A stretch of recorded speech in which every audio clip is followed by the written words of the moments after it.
A woman with nothing but a crumpled letter steps onto a billionaire's property at midnight.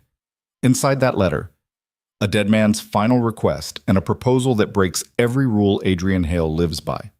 3 days later, they're married. 3 weeks later, someone burns his empire to the ground. This isn't a love story. It's a war dressed as one.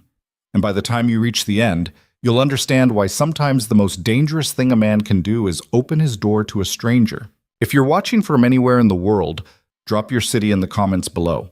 I want to see how far this story travels. Hit that like button and stick around until the very end. You won't regret it. The gravel crunched under Clara Bennett's boots as she stood at the edge of the driveway, staring up at a house that didn't look like a house at all. It looked like a fortress, stone and glass and sharp angles cutting into the twilight sky. Somewhere behind those windows was Adrian Hale, a name she'd heard only twice in her life, both times from her father's mouth, both times with a weight that suggested the man wasn't just rich. He was something else entirely. Her car had died 4 miles back. Radiator gave out in a cloud of steam that smelled like burnt metal and defeat. She'd left it on the side of the road with the hazards blinking, grabbed the only thing that mattered from the glove box, and walked. The letter sat folded in her jacket pocket now, soft from being opened and refolded too many times. Her father's handwriting. Shaky toward the end, but still his. If you ever run out of options, find Adrian Hale. Tell him what I did for him. He'll remember. She didn't know what her father had done. He'd never said.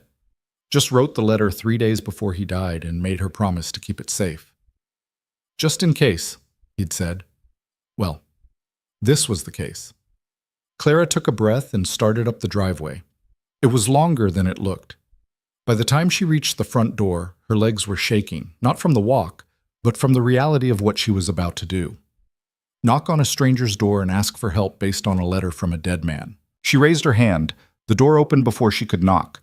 A man stood there, tall, maybe 6'2", dark hair that looked like he'd been running his hands through it all day, sharp jaw, eyes that didn't give anything away.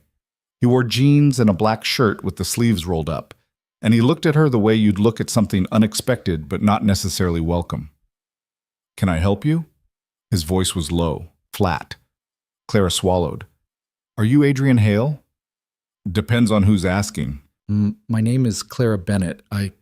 She fumbled for the letter, pulled it out, held it toward him like it might explain everything. "My father knew you. He told me to come here if I ever needed help." Adrian didn't take the letter. He just looked at it, then at her. His expression didn't change. "I don't know you, he said. "And I don't know your father." "His name was Joseph Bennett. He said he saved your life once." Something flickered across Adrian's face. Not recognition. Something harder to read. He reached out slowly and took the letter. Clara waited while he unfolded it, watched his eyes move across the page. The silence stretched. Somewhere in the house, a clock ticked. When he finally looked up, his face was unreadable again. "You walked here?" "My car broke down." He glanced past her toward the driveway. "Where?" 4 miles back, maybe 5. "It's almost dark." "I know." He studied her for another long moment, then stepped aside. "Come in." Clara hesitated. Something about the way he said it. Not kind, but not cruel either. Just factual. Like he'd made a calculation and decided letting her in was the least complicated option. She stepped inside. The house was as cold as it looked from the outside. High ceilings, stone floors, furniture that probably cost more than she'd made in the last year. Everything clean and arranged and untouched, like a museum. Adrian closed the door behind her. "When did your father die?" 2 months ago." "I'm sorry." It didn't sound like an empty platitude. It sounded like he meant it, which somehow made it worse. "He had cancer," Clara said. "Lung. It moved fast." Adrian nodded. He was still holding the letter. "He never told you what he did?" "No." "Figures." He folded the letter back up, handed it to her. 15 years ago, I got jumped outside a bar in Denver. 3 guys. I was 22 and stupid and drunk enough to think I could handle it. Your father was walking by. He didn't just call the cops, he stepped in. Took a knife meant for me. Clara felt something drop in her chest. He never said anything about that. He wouldn't. That's who he was. Adrian looked at her differently now. Not softer exactly, but like she'd gone from stranger to something else. He tell you to ask me for money? No, he just said you'd help. Help? How? Clara didn't have an answer to that. She hadn't thought past getting here. I don't know. What happened? I lost my job. Lost my apartment. I've been staying with a friend, but that's done now too. I don't have family. I don't have savings. I don't have anything except that letter and the idea that maybe someone out there owed my father something. She hated how it sounded, like begging, but it was the truth. Adrian didn't say anything for a while. He just looked at her, and Clara got the sense he was doing the same kind of math he'd done at the door. Weighing options. Measuring risk. You can stay tonight, he said finally. There's a guest room upstairs. We'll figure out the rest in the morning. I don't want charity. It's not charity. It's paying a debt. Before Clara could respond, a small voice came from the hallway. Dad? They both turned. A little girl stood at the edge of the room, maybe 7 or 8, dark hair pulled into a ponytail, bare feet. She wore pajamas with stars on them and held a stuffed rabbit by one ear. Who's that? The girl asked. Adrian's whole posture changed. Not softer, but something close to it. Someone who knew your grandfather a long time ago. The girl looked at Clara with the kind of curiosity only kids have. No judgment, just interest. Are you staying for dinner? Clara glanced at Adrian. He gave the smallest nod. I think so, Clara said. Okay. The girl padded forward, stopped in front of Clara, stuck out her hand like a tiny businesswoman. I'm Emma. Clara shook it. Clara? That's a pretty name. Thanks. So is Emma. My mom picked it. There was a beat of silence. Adrian's jaw tightened. Go wash your hands, he said quietly. I'll heat up dinner. Emma nodded and disappeared down the hall. Clara heard a bathroom door close. I'm sorry, Clara said. For what? I didn't know about your wife. How would you? Adrian walked toward the kitchen. She died 3 years ago, car accident. Emma doesn't talk about it much, but she remembers. Clara followed him into a kitchen that looked like it belonged in a magazine. All stainless steel and granite and lights that hung from the ceiling like industrial sculptures. Adrian opened the fridge, pulled out a container. You allergic to anything? No. He started transferring food into a pot. Some kind of pasta. It smelled good. How old are you? He asked without looking at her. 30? Ever been married? No. Why not? Never found the right person. Or the right time. Or maybe I was just too broke to think about it. Adrian almost smiled. Almost. Fair. What about you? Besides your wife, I mean. Besides her? He turned the stove on. She was it. We met in college. Got married at 24. Had Emma 2 years later. I thought we'd have 50 years together. We got 7. I'm sorry. You already said that. I mean it. He looked at her then. Really looked. And for the first time since she'd arrived, Clara saw something in his eyes that wasn't calculation or caution. It was exhaustion, the kind that comes from holding everything together for too long. I know you do, he said. They ate dinner at a table big enough for 12. Just the 3 of them. Emma talked the whole time, about school, about her rabbit, about a girl named Sophie who could do a cartwheel better than anyone. Adrian listened and responded when he needed to, but mostly he just watched his daughter like she was the only thing in the world that mattered. Clara tried not to feel like an intruder, but that's what she was. After dinner, Adrian told Emma to go brush her teeth. She hugged him goodnight, then turned to Clara. Are you still going to be here tomorrow? Clara glanced at Adrian. He didn't say anything. I don't know yet, Clara said. I hope so. Then she was gone. Adrian started clearing the table. Clara helped. They worked in silence until the dishwasher was loaded and the counters were wiped down. You're good with her, Clara said. I don't have a choice. That's not what I mean. You're patient. You listen. A lot of parents don't. A lot of parents have partners. He dried his hands on a towel. I don't. That can't be easy. It's not. But it's what I've got. He led her upstairs to a guest room that was almost as big as her old apartment. Clean white sheets, a window that looked out over the property, a bathroom attached. There's towels in the closet, Adrian said. If you need anything, I'm down the hall. Thank you. He nodded, started to leave, stopped at the door. That letter, he said. Your father wrote something at the end about you needing a fresh start. What did he mean? Clara sat down on the edge of the bed.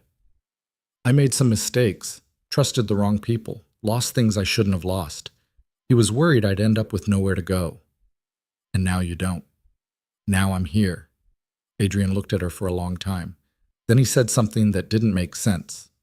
I'm going to make you an offer tomorrow. It's going to sound insane, but I need you to think about it before you say no. What kind of offer? The kind that solves both our problems. And then he left. Clara sat there in the quiet, staring at the door. She didn't know what he meant, didn't know what problems he thought she could solve, but she'd come this far. She could wait one more night. Morning came with light so bright it felt aggressive. Clara woke up disoriented, tangled in sheets that smelled like lavender and something expensive. For a moment she forgot where she was. Then it all came back. The letter, the walk. Adrian Hale. She got up, found her clothes folded on a chair. When had she even taken them off? And got dressed. Her reflection in the bathroom mirror looked like someone who'd been running for a long time and just now stopped. Downstairs, she found Adrian in the kitchen. He was making coffee. Emma sat at the counter eating cereal and swinging her legs. Morning, Adrian said. Morning. He poured her a cup without asking, slid it across the counter. She took it. Black, strong. Exactly what she needed. Emma looked up from her cereal. Do you have any kids? Emma, Adrian said. What? I'm just asking. No, Clara said. I don't. Do you want any? Someday, maybe. I think you'd be a good mom. Clara didn't know what to say to that. Adrian gave his daughter a look. Finish your breakfast. Bus comes in 20 minutes. Emma sighed dramatically but kept eating. Adrian turned to Clara. We need to talk after she leaves. Okay. They waited in relative silence. Emma finished her cereal, grabbed her backpack, hugged her father, waved at Clara, and ran out the door. A few minutes later, Clara heard the bus pull up and leave. Adrian refilled his coffee. Let's sit. They moved to the living room. Adrian took the chair across from the couch. Clara sat and waited. I'm going to be blunt, he said, because I don't know how else to do this. Okay. I need a wife. Clara blinked. What? Not a real one. I mean, he stopped, rubbed his face. This is coming out wrong. Try again. Adrian leaned forward, elbows on his knees. My business is a farm empire. Agricultural holdings across 3 states, worth about $200 million, give or take. My Aunt Victoria has been trying to take control of it since my wife died. She thinks I'm too young, too emotional, too whatever. She's been waiting for me to slip up. I'm not following. There's a clause in the trust my grandfather set up. If the primary heir is deemed unfit to manage the estate, control can transfer to a senior family member. Victoria's been building a case. Says I'm neglectful, that I prioritize Emma over the business, that I'm not stable enough to run things. Are you? Am I what? Stable enough? Adrian's jaw tightened. I'm doing the best I can. That's not what I asked. He stared at her. Yes, I'm stable. I'm not neglectful. I'm a good father and a good businessman. But perception matters. And right now, the perception is that I'm a single father who's barely holding it together. So you want a wife to change that perception? Yes. Clara set her coffee down. You're insane. Probably. You don't even know me. I know your father saved my life. I know you walked 5 miles in the dark to ask for help. I know you don't have anywhere else to go. And you think marrying me solves your problem? I think it makes Victoria's case fall apart. She can't argue I'm unstable if I'm married. She can't argue I'm neglecting Emma if there's a second parent in the house. And she can't argue I'm too emotional if I'm making rational, forward-thinking decisions. Clara laughed. It came out sharp. This is the opposite of rational. Is it? You need a place to stay. I need someone to play a role. We both get what we want. For how long? A year, maybe 2. long enough for Victoria to back off and for me to restructure the trust so she can't challenge it again. And then what? Then we get a quiet divorce. You walk away with enough money to start over. I keep my business. Emma gets stability. Everyone wins. Clara stood up, started pacing. But this is crazy. I know. You're asking me to marry you. On paper. That's still marriage. It's a contract. She turned to face him. What does Emma think about this? She doesn't know yet, but she likes you. She asked if you were staying. That's different from asking if I'm marrying her father. I'll talk to her. Explain it in a way that makes sense. There's no way to explain this that makes sense. Adrian stood up too, crossed the room until he was close enough that Clara had to tilt her head to look at him. You came here because you had no other options, he said quietly. I'm giving you one. It's not perfect, it's not normal, but it's real. And it's on the table.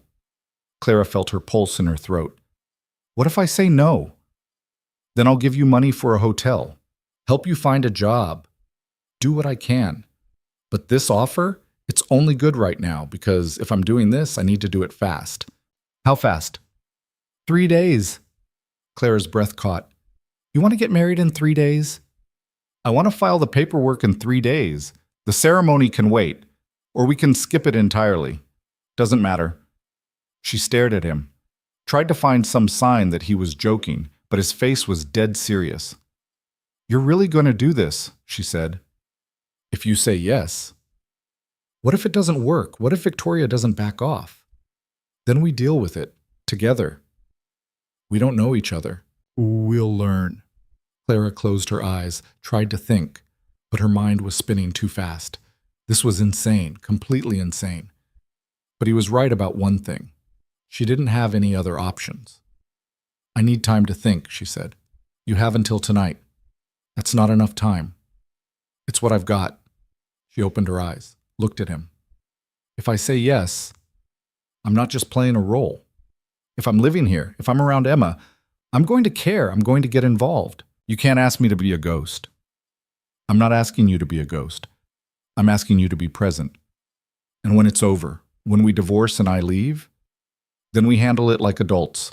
We explain it to Emma. We make sure she knows it's not her fault, and we move on. You make it sound easy. It won't be, but nothing worth doing is. Clara turned away, walked to the window. Outside, the farm stretched out in every direction, fields and barns and fences and sky. It looked peaceful, like a place where you could breathe. She thought about her father, about the letter, about the fact that he'd trusted Adrian Hale enough to send her here. Maybe that meant something. Maybe it didn't. I'll give you an answer tonight, she said. Okay. Adrian left her alone. Clara stood at the window and tried to figure out what the hell she was going to do. She spent the day walking the property. It was massive, bigger than she'd realized, crops she couldn't name, equipment she'd never seen before, workers who nodded at her as they passed but didn't stop to ask questions. It felt like a different world. By the time Emma got home from school, Clara had made a list in her head. Pros and cons. Reasons to say yes. Reasons to run. The cons list was longer, but the pros list had one thing the cons didn't: nowhere else to go. Emma found her sitting on the porch. Hi. Itat. Dad says you're thinking about staying. Clara glanced at her. He told you that? Kind of. He said you might live here for a while, like a guest. How do you feel about that? Emma shrugged, sat down next to her. I don't know, it's been just me and Dad for a long time. I know. But it's kind of lonely sometimes. Yeah? Yeah, I mean, Dad's great, but he's always working, and he doesn't really talk about stuff. Not like Mom used to. Clara's chest tightened. I'm sorry. It's okay. I'm used to it. Emma picked at the hem of her shirt. Do you think you'll stay? I don't know yet. I hope you do. Why? Emma looked up at her. Because you seem nice, and Dad seems less sad when you're here. Clara didn't know what to say to that. They sat in silence for a while. Then Emma said, Can I ask you something? Sure. Do you believe in second chances? What do you mean? Like, If something bad happens, do you think people get a chance to fix it? Clara thought about her father, about the mistakes she'd made, about standing on Adrian's porch with nothing but a letter and a prayer. Yeah, she said. I think they do. Emma smiled. Good. Me too. That night, after Emma went to bed, Clara found Adrian in his office. He was sitting at a desk covered in papers, staring at a computer screen like it had personally offended him. Can I come in? She asked. He looked up. Yeah. She stepped inside, closed the door behind her. I have conditions, she said. Adrian leaned back in his chair. I'm listening. If I do this, I'm not just a prop. I'm part of Emma's life. I'm part of this house. I help with things. I contribute. Agreed. And when it's over, you help me get back on my feet. Not just money, connections, a real job, a real life. Done.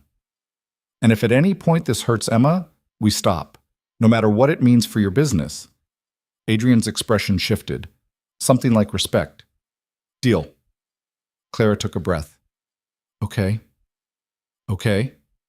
Yes, I'll do it.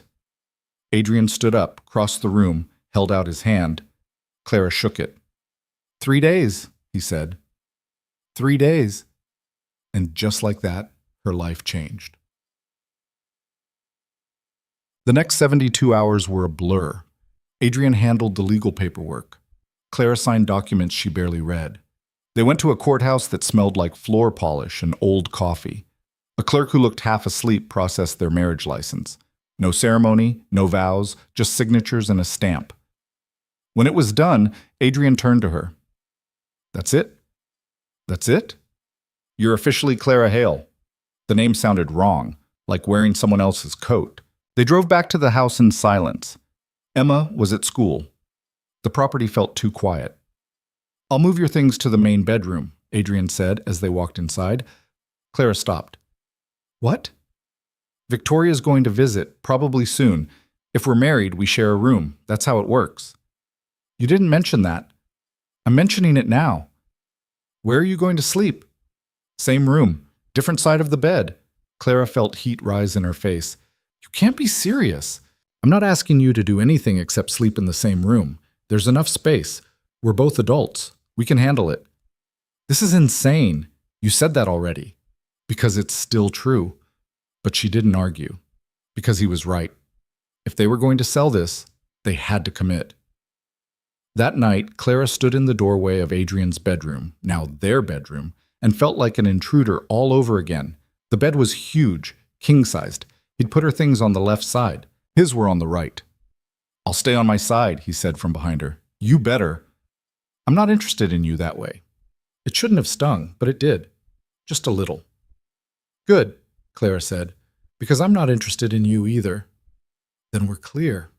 They got ready for bed in awkward silence. Clara changed in the bathroom. When she came out, Adrian was already under the covers, facing the wall. She climbed into her side. The mattress barely moved. Good night, she said. Night. Clara lay there in the dark, listening to him breathe. This was her life now, married to a stranger, sharing a bed with a man who didn't want her, playing house for a little girl who deserved better. She closed her eyes and tried not to think about how badly this could go wrong. Victoria Hale arrived 4 days later. Clara was in the kitchen when the black SUV pulled up. She watched through the window as a woman in her 50s stepped out. Tailored suit, perfect hair, the kind of posture that screamed money and power. Adrian came downstairs. That's her. She looks terrifying. She is. The doorbell rang. Adrian squeezed Clara's shoulder once, brief, impersonal, and went to answer it. Clara heard voices, polite, cold, then footsteps. Victoria walked into the kitchen like she owned it. Her eyes swept the room, landed on Clara, and narrowed. You must be the new wife, she said. Clara forced a smile. Clara. Victoria Hale, Adrian's aunt. She didn't offer her hand. I have to say, this is all very sudden. We didn't see the point in waiting, Adrian said. How romantic. Victoria's tone said it was anything but. She turned to Clara. How did you two meet? Clara had practiced this. Through my father. He and Adrian knew each other years ago. And your father is? Dead. Victoria blinked. I'm sorry to hear that. Are you? The room went silent. Adrian's jaw tightened. Victoria smiled. It didn't reach her eyes. I like her. She's got spine. Is there a reason you're here? Adrian asked. Can I visit my nephew? You can. You usually don't. Victoria's smile faded. I wanted to meet Clara, make sure she's real. She's real. And this marriage, it's legitimate? It's legal. That's not what I asked. Adrian stepped forward. What do you want, Victoria? I want to make sure you're not making another mistake. You've already lost your wife. I'd hate to see you lose your daughter, too. Clara felt her blood turn cold. What's that supposed to mean? Victoria looked at her. It means single fathers have a hard time keeping custody when they're deemed unfit. And Adrian's been teetering on that edge for a while now. I'm not unfit, Adrian said quietly, dangerously. Then prove it. Show me this marriage is more than a legal stunt. Show me you're building a real family. She left after that. Didn't stay for coffee. Didn't say goodbye. Clara stood in the kitchen, shaking. She threatened you, she said. She threatened Emma. What are we going to do? Adrian looked at her. We're going to make her believe it's real. How? By living like it is. And that's when Clara realized this wasn't just about paperwork anymore. This was war. Victoria's visit changed everything. The next morning, Clara woke up to find Adrian already dressed, standing by the window with his phone pressed to his ear. His voice was low, clipped, business mode. I don't care what the projections say. We're not selling the North acreage. Tell them no. He hung up, didn't turn around. Trouble? Clara asked. Always. He pocketed his phone. Get dressed. We're going into town. Why? Because Victoria's watching, and married people go places together. Clara sat up. You think she's actually watching? I know she is. She's probably had someone on the property since yesterday. That's paranoid. That's experience. They drove into Millbrook, the nearest town, population 8,000, in Adrian's truck. It was a 15-minute ride through fields that stretched forever. Clara watched the landscape roll by and tried to remember the last time she'd been anywhere that felt this open. The town itself was small. One main street, a diner, a hardware store, a bank that looked like it hadn't been updated since the 80s. People walked slow, talked slower. Adrian parked in front of a place called Rosie's Cafe. We eat here every Saturday. Emma loves their pancakes. So we're establishing routine. We're living our lives. Victoria just happens to be paying attention. Inside, the cafe smelled like coffee and bacon grease. A woman in her 60s looked up from behind the counter, saw Adrian, and smiled. Well, look who finally brought a guest, she said. Rosie, this is Clara, my wife. The word still felt wrong in Clara's mouth, but Rosie's face lit up like someone had plugged her in. Wife? Adrian Hale got married and didn't tell me? It was quick, Adrian said. I'll say. Rosie came around the counter, grabbed Clara's hands. Honey, welcome to the family. You have no idea how long I've been waiting for this man to find someone. Clara managed to smile. Thanks. Sit. I'll get you both coffee. The usual, Adrian? Yeah, and whatever Clara wants. They slid into a booth. Clara picked up the menu even though she wasn't hungry. She seems nice, Clara said quietly. She is. She also talks. By noon, the whole town will know I got married. Is that the plan? Part of it. Rosie brought coffee. Clara ordered toast. Adrian got eggs and bacon. They sat in silence until the food came. This is weird, Clara said. What is? Acting like a couple. We barely know each other. Then ask me something. Clara looked at him. Okay, what's your favorite color? Seriously? You said ask. Adrian sighed. Blue. The kind you see right before the sun comes up. Your turn. Green. Forest green. Favorite food? Pasta. Any kind. You? Steak. Medium rare.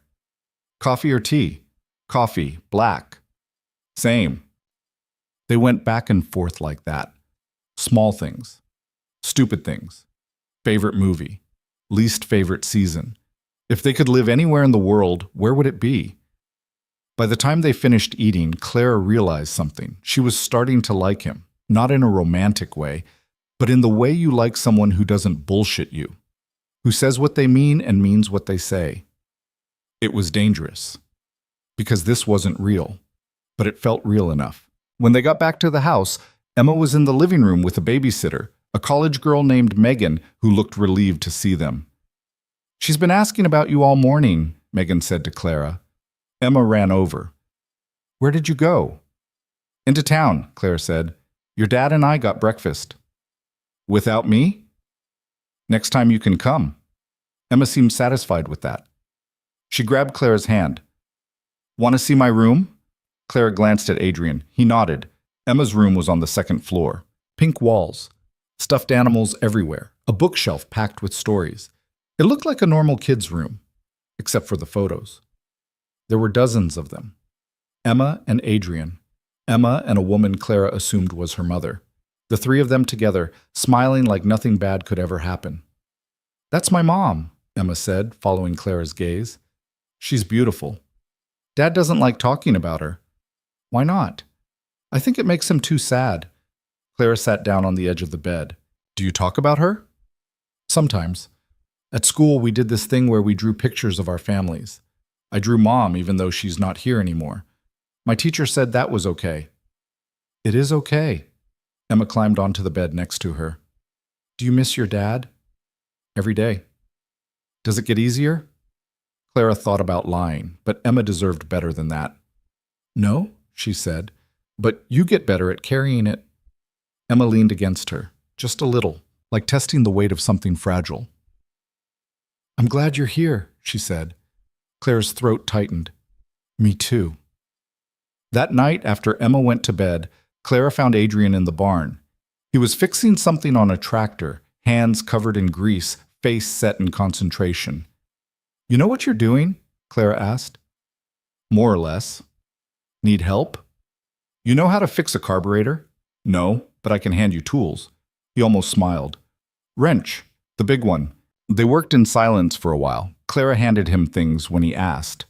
Otherwise, she just watched. "Emma showed me her room," Clara said eventually. "Yeah?" "There are a lot of pictures of your wife." Adrian didn't look up. "I haven't had the heart to take them down." "You shouldn't. She was Emma's mom. She deserves to be remembered." "Victoria says it's unhealthy, that I'm holding on to the past." "Victoria can go to hell." That got a real smile out of him. Small, but real. "You don't pull punches, do you?" he said. "Life's too short." "Fair enough." He wiped his hands on a rag. "You're good with Emma." "She's easy to be good with. She likes you, more than I expected." "Is that a problem?" "No, it's just—" He stopped, looked at her. "When this ends, it's going to hurt her. And I don't know how to prepare for that." Clara felt something twist in her chest. "Then maybe we don't think about the end yet. Maybe we just focus on now." "Now is a lie." "Now is what we've got." Adrian stared at her for a long moment. Then he went back to the tractor. But Clara saw it, the smallest crack in his armor, and she wondered if this whole thing was a mistake. The next 2 weeks fell into a rhythm that felt almost normal. Clara started cooking, real meals, not the reheated leftovers Adrian had been living on. She helped Emma with homework. She learned the layout of the property, the names of the workers, the patterns of the day.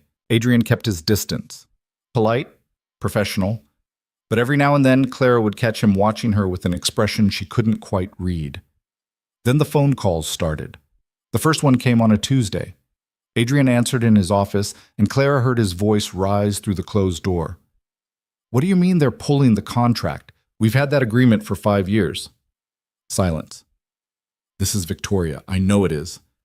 He came out 20 minutes later, looking like he'd aged a decade. "What happened?" Clara asked. "One of my biggest suppliers just dropped me. No explanation, no warning." "Can they do that?" "They can do whatever they want, and Victoria can make it worth their while to screw me over." The second call came 2 days later. The bank. Suddenly, the line of credit Adrian had been using to expand operations was under review, frozen until further notice. "This is insane," Clara said. "She can't just destroy your business." "She's not destroying it. She's applying pressure, making me look unstable. If I react badly, she wins." So what do? We don't react. But the pressure kept building. A week later, Clara was in the kitchen when she heard shouting outside. She ran to the window and saw two men arguing with one of Adrian's workers. One of them was holding a camera. She found Adrian in the barn. There are reporters outside. He swore under his breath. Already? What do they want? A story. Victoria probably tipped them off. Poor billionaire marries mystery woman. They'll dig into your past, my past, everything. Clara felt her stomach drop. My past isn't interesting. It doesn't have to be. They'll make it interesting. He was right. By the end of the day, there were 3 news vans parked at the edge of the property. By the next morning, Clara's name was online. Her father's name. The fact that she'd been broke and desperate when she showed up at Adrian's door. The headlines were brutal. Billionaire's sudden marriage raises questions. Did Adrian Hale marry for love or desperation? Who is Clara Bennett? Clara read them on her phone and felt sick. Don't, Adrian said, taking the phone from her hands. Don't give them power. They're calling me a gold digger. They don't know you. They know enough. Emma came downstairs, saw the vans outside, and frowned. Why are they here? They're just curious, Adrian said. Ignore them. But Emma wasn't stupid. She saw the way Clara's hands shook, the way Adrian's jaw was locked tight. Is someone trying to hurt us? She asked. Adrian knelt down in front of her. No one's going to hurt you, I promise. But they're saying bad things about Clara. People say bad things when they don't understand. It doesn't make them true. Emma looked at Clara. I don't think you're bad. Clara's throat closed up. Thanks, kiddo. That night, Adrian doubled the security on the property, hired a firm to monitor the perimeter, told the workers not to talk to reporters. But it didn't stop the calls. Business partners suddenly had concerns. Investors wanted meetings. People who'd never questioned Adrian before were now asking for proof of his stability. It's working, Clara said one night. They were in the bedroom, their bedroom, both too wired to sleep. What is? Victoria's plan. She's turning everyone against you. Not everyone, just enough. So what do? Adrian sat on the edge of the bed, ran his hands through his hair. We hold the line. We don't give her ammunition. We act like everything is fine. Is it fine? No. Clara sat down next to him. Not close, but close enough. I'm sorry, she said. For what? For making this harder. If you'd married someone with money, someone with connections. I didn't want someone with money. I wanted someone I could trust. You don't know me. I know enough. They sat there in the quiet. The house settled around them. Somewhere down the hall, Emma's nightlight glowed soft. My wife used to say something, Adrian said after a while. She said the only way to survive bad things is to find one good thing every day and hold on to it. Did it work? Sometimes. What's your good thing today? He looked at her.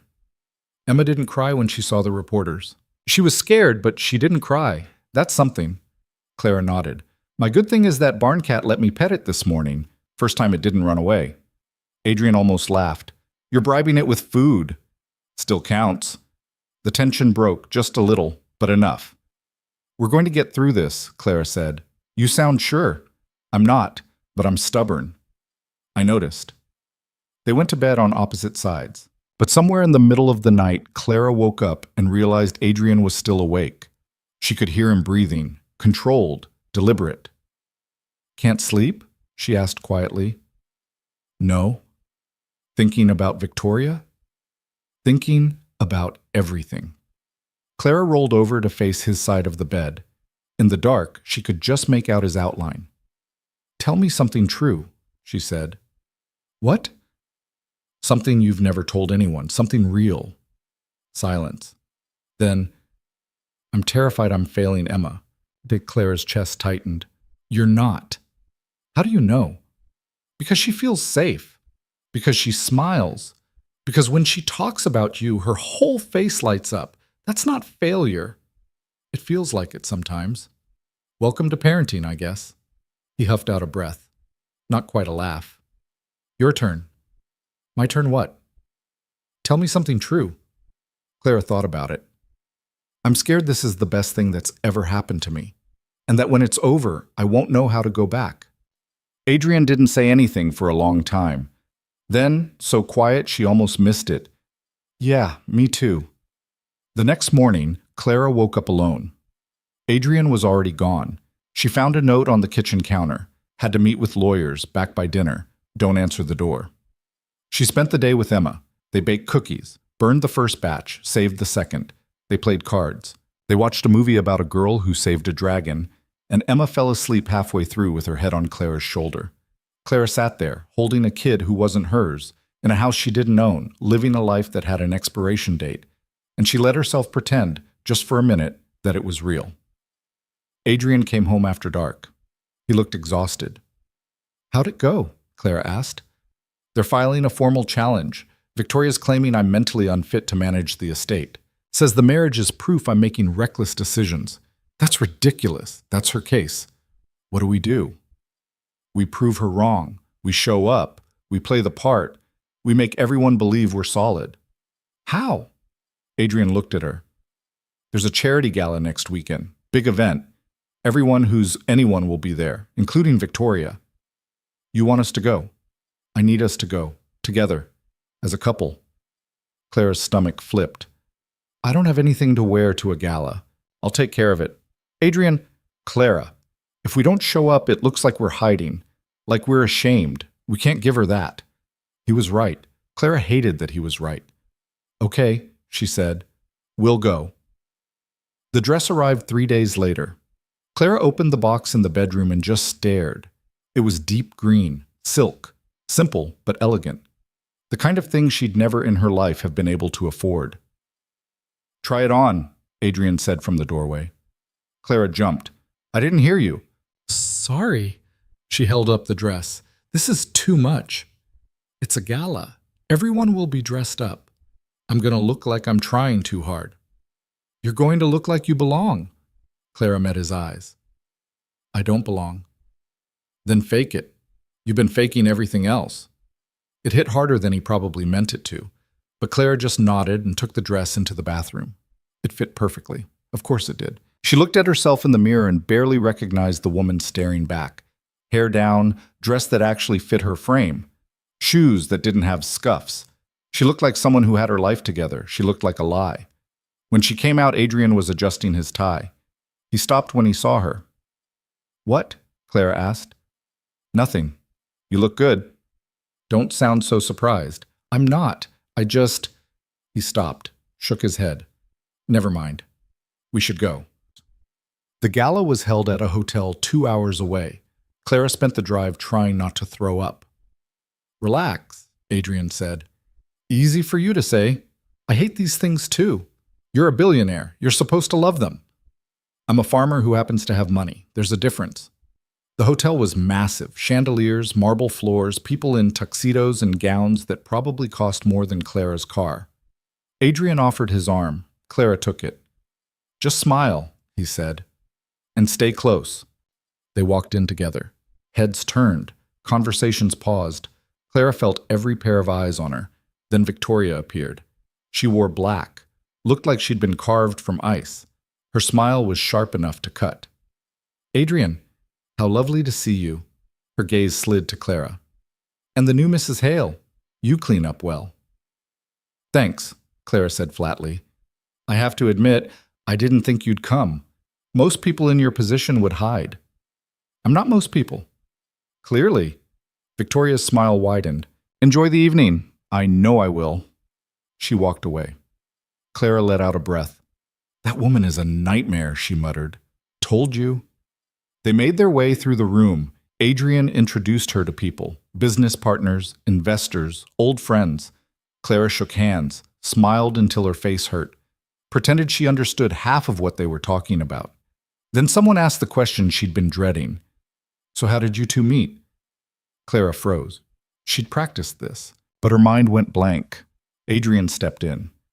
Through her father. He was a good man. We reconnected after he passed, and he looked at Clara.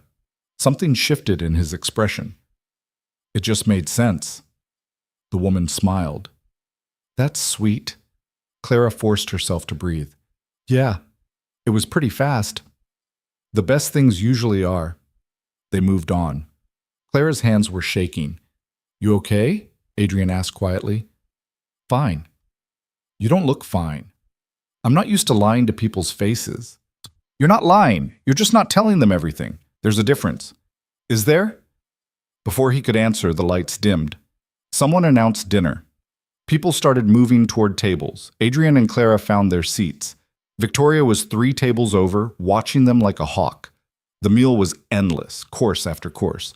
Clara barely tasted any of it. Then the speeches started. Some politician, a CEO, a woman who ran a nonprofit, and then Victoria stood up.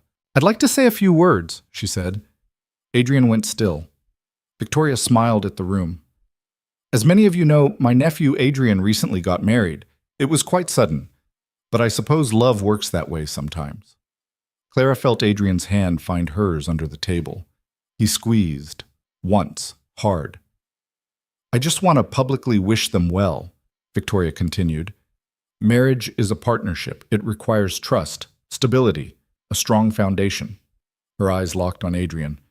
I hope they have all of that, for their sake. And for the sake of Adrian's daughter. The room clapped politely. Victoria sat down. Clara leaned toward Adrian. She just threatened us in front of everyone. I know. We have to do something. Not here, not now. The rest of the night passed in a blur. When it was finally over, they walked out into the cool night air. Clara felt like she could breathe again. That was hell, she said. Yeah. She's not going to stop. No. Clara turned to face him. So what do we do? Adrian looked at her for a long moment. Then he said the last thing she expected. We fight back. The drive home was silent except for the hum of tires on asphalt. Clara stared out the window, watching darkness roll past, her mind still stuck on Victoria's smile and the way it had felt like a knife pressed against her throat. What does fighting back look like? She asked finally. Adrian's hands tightened on the wheel. I don't know yet, but sitting back and taking it isn't working. She has more money than us, more connections, more everything. She also has more to hide. Clara turned to look at him. What do you mean? Victoria didn't build her fortune by playing fair. My grandfather knew that. It's why he set up the trust the way he did. He didn't want her controlling anything. So dig into her past? Maybe. Or we make her think we're weaker than we are. Let her get comfortable. Then pull the rug out. Clara thought about that. That's risky. Everything about this is risky. He wasn't wrong. They got home past midnight. The house was dark except for a single light in the kitchen. Megan was asleep on the couch, and Emma was in bed, curled up with her rabbit. Adrian paid Megan, sent her home, then stood in the kitchen looking like he'd run out of steam. You should sleep, Clara said. Can't. Try anyway. He looked at her. You did good tonight. I froze when that woman asked how we met. But you recovered. That's what matters. Clara leaned against the counter. I hate lying. I know, but I'm getting better at it. That's worse. Adrian crossed the room, stopped a few feet away, close enough that Clara could see the exhaustion in his eyes. For what it's worth, I don't think of this as a lie anymore. What do you think of it as? Survival. Clara held his gaze. Something passed between them. Not attraction, exactly, but something close. Understanding, maybe, or just the shared weight of carrying the same secret. I'm going to bed, she said. Yeah, me too. They walked upstairs together, changed in silence, got into their respective sides of the bed, and for the first time since this whole thing started, Clara fell asleep without feeling like she was drowning. The next week brought a new kind of hell. It started with the health inspector showing up unannounced at one of Adrian's processing facilities, found violations that hadn't existed the week before, shut the place down pending review. Then it was the tax audit, federal, comprehensive, the kind that cost tens of thousands in legal fees even if you had nothing to hide. Then a lawsuit from a former employee claiming wrongful termination and unsafe working conditions. The employee had quit 6 months ago. Suddenly, he had a lawyer and a story that sounded rehearsed. She's burying you, Clara said one night. They were in Adrian's office, surrounded by paperwork and half-empty coffee cups. She's trying. This isn't trying. This is succeeding. Adrian rubbed his eyes. I know. How much is this costing you? Too much. Can you afford it? He didn't answer right away. That told Clara everything. We need help, she said. From who? I don't know.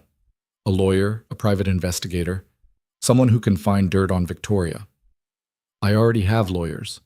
They're expensive and useless. Then find better ones. Adrian leaned back in his chair. You sound like my wife. Clara froze. What? Sophie. She used to say the same thing. That I was too stubborn to ask for help. It was the first time he'd said her name out loud. Clara didn't know what to do with that. Was she right? Clara asked carefully. Usually. They sat there in the quiet. The clock on the wall ticked. Outside, wind rattled the windows. I'm sorry, Adrian said. For what? For dragging you into this. You didn't sign up for war. I signed up for whatever came with marrying you. This is part of it. That doesn't make it fair. Clara stood up, walked around the desk, sat on the edge of it so she was looking down at him. Fair doesn't exist. You know that. I know that. So stop apologizing and start fighting. Adrian looked up at her. You're tougher than you look. I've had practice. What happened to you? Before you came here? Clara hadn't talked about it, hadn't wanted to. But sitting there in the dim light of his office, she found herself wanting to tell him. I trusted the wrong person, she said. Gave him access to my bank account because he said he was helping me invest. Turned out he was helping himself. By the time I figured it out, everything was gone. Savings, security deposit, everything. Did you report him? Yeah, police said it was a civil matter. Lawyer said I didn't have enough evidence, so he walked, and I ended up broke. That's why you came here. That's why I came here. Adrian's jaw tightened. I'm sorry that happened to you. Don't be. I'm the one who trusted him. That's on me. It's on him for being a piece of shit. Clara almost smiled. That too. They stayed like that for a moment. Then Emma's voice drifted down the hall. Dad? Adrian was on his feet immediately. Yeah? I had a bad dream. Clara followed him to Emma's room. The little girl was sitting up in bed, clutching her rabbit, eyes wet. Adrian sat down next to her. What was it about? You left, and I couldn't find you, and the house was empty. I'm not going anywhere. You promise? I promise. Emma looked at Clara. What about you? Clara's throat closed. I'm not going anywhere either. Even if people are mean to you? Even then. Emma seemed to consider this. Then she scooted over and patted the bed. Can you stay? Just until I fall asleep? Adrian glanced at Clara. She nodded. They sat on either side of Emma. Adrian rubbed her back while Clara held her hand. Slowly, the little girl's breathing evened out. Her eyes closed, her grip loosened. She's out, Clara whispered. Adrian stood carefully. They slipped out of the room, left the door cracked. In the hallway, Adrian stopped. Thank you. For what? For not running. A lot of people would have by now. Clara looked at him. I'm not a lot of people. No, you're not. Something shifted between them. Clara felt it, saw it in the way Adrian was looking at her. Not like a business arrangement, not like a stranger, like something else. She took a step back. We should get some sleep. Yeah, but neither of them moved. Adrian, don't, he said quietly. Don't say whatever you're about to say.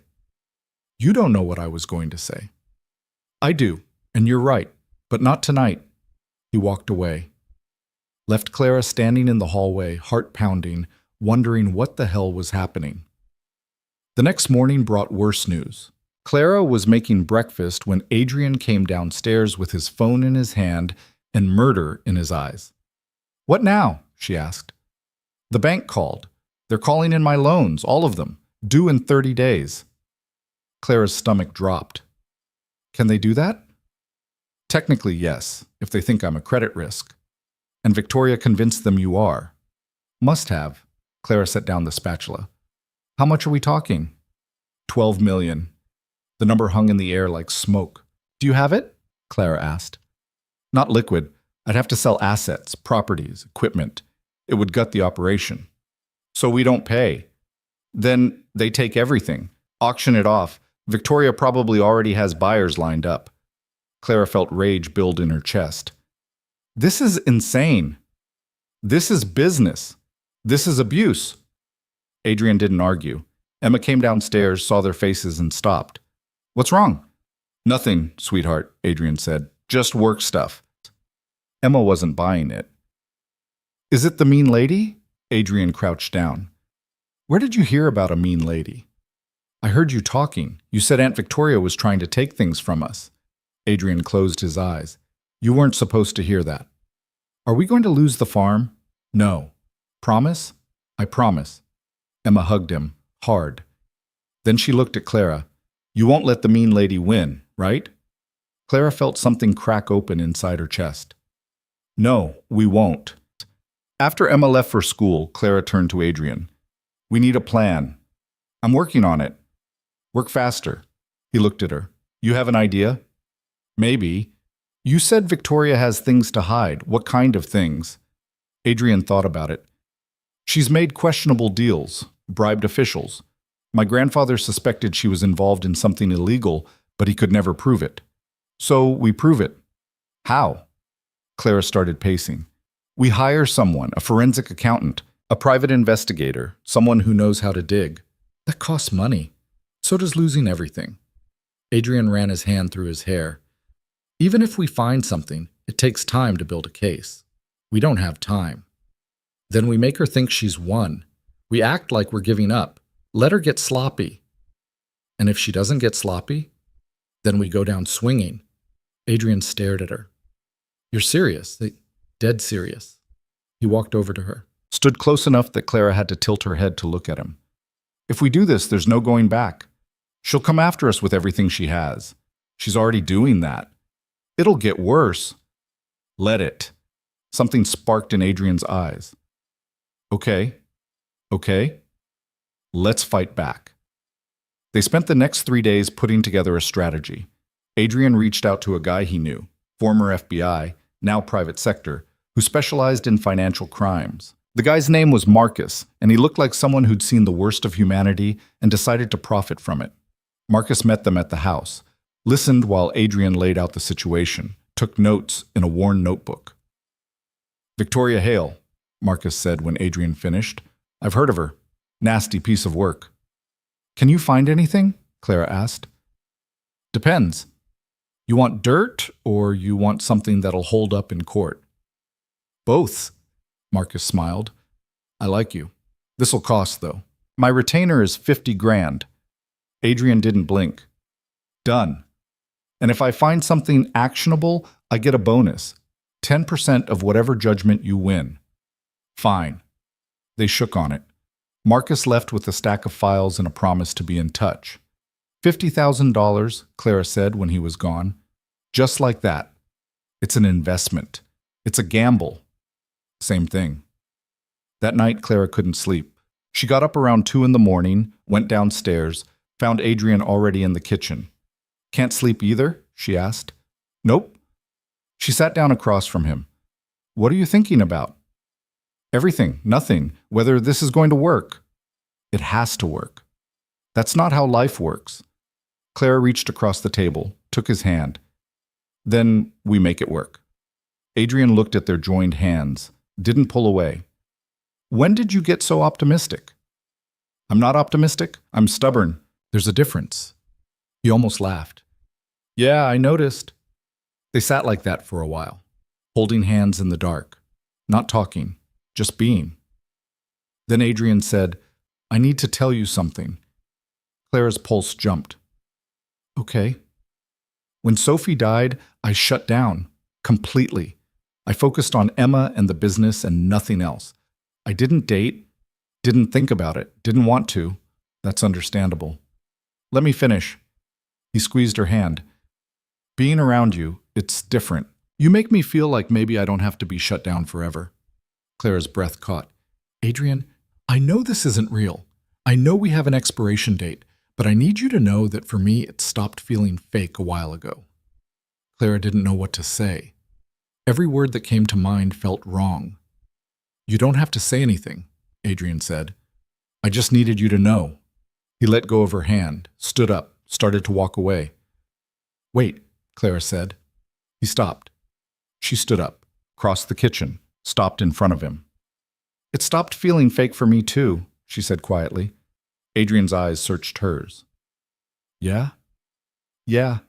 He reached up, brushed a strand of hair behind her ear. His hand lingered there, warm against her skin.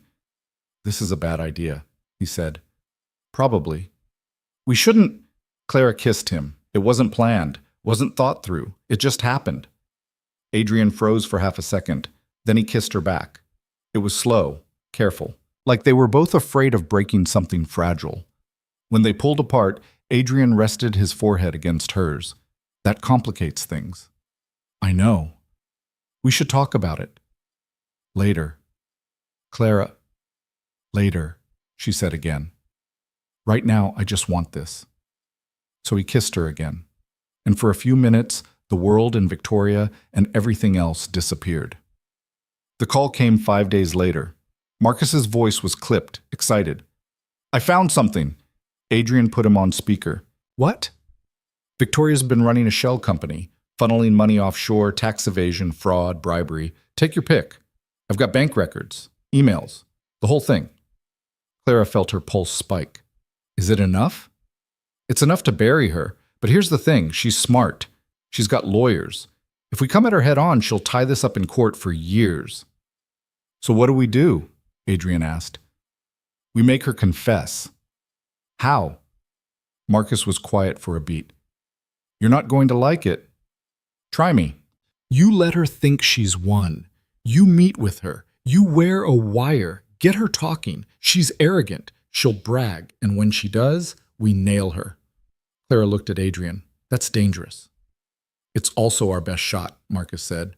You in or not? Adrian didn't hesitate. We're in. They set it up for the following week. Adrian called Victoria, told her he wanted to talk. Said he was considering her offer. Sell the business, step away, take a payout. Victoria sounded thrilled. The meeting was scheduled at her office. Neutral ground. Adrian would wear the wire. Clara would stay in the car with Marcus, listening. The days leading up to it felt like holding your breath underwater. Clara tried to stay busy, cooked, cleaned, helped Emma with a school project about family trees that made her want to cry. Should I put you on here? Emma asked, pointing to a blank branch. Clara's throat tightened. If you want to. Emma wrote her name carefully. Clara Bennett Hale. There, Emma said. Now you're part of the family. Clara had to leave the room, locked herself in the bathroom and cried until she couldn't breathe. When she came out, Adrian was waiting in the hallway. You okay? He asked. No. He pulled her into a hug. Clara let herself lean into him, let herself pretend this was permanent. We're going to win, he said against her hair. You don't know that. I believe it. That's enough.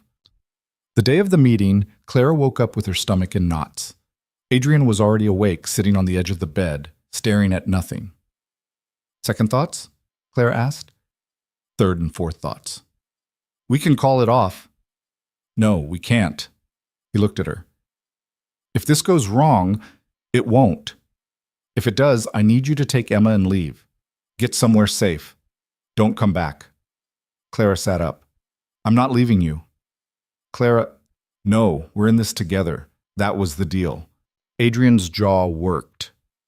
Then he nodded. They got dressed. Marcus arrived with the equipment, a tiny microphone that clipped to Adrian's shirt, invisible under his jacket. Test, Marcus said. Adrian spoke. His voice came through the receiver clear as day. Good, Marcus said. Remember, get her talking. Let her think she's won. People love to gloat. They drove to Victoria's office, a glass tower downtown, sterile and cold. Clara and Marcus parked across the street. Adrian got out, looked back once. Clara gave him a nod, then he walked inside. Clara watched the building like it might explode. Her hands were shaking. Breathe, Marcus said. He's got this. The receiver crackled. Adrian's voice. I'm in the elevator. Then silence. Then, I'm outside her office. A door opened. Victoria's voice. Adrian, right on time. Victoria.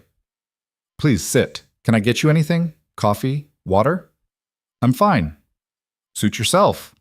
A pause, the sound of a chair. So, you said you wanted to talk. I'm ready to sell. Silence. Then Victoria laughed. I have to say, I didn't expect you to fold this quickly. I'm not folding. I'm being practical. You've made it impossible to operate. The loans, the lawsuits, the inspections, it's too much. Business is business, Adrian. This isn't business. This is personal. Perhaps. But you brought it on yourself. Marrying that girl. Playing house. Did you really think I'd let you embarrass this family?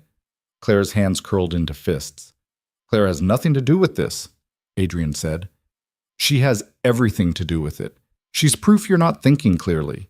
A poor nobody shows up at your door, and 3 days later you're married? It's pathetic.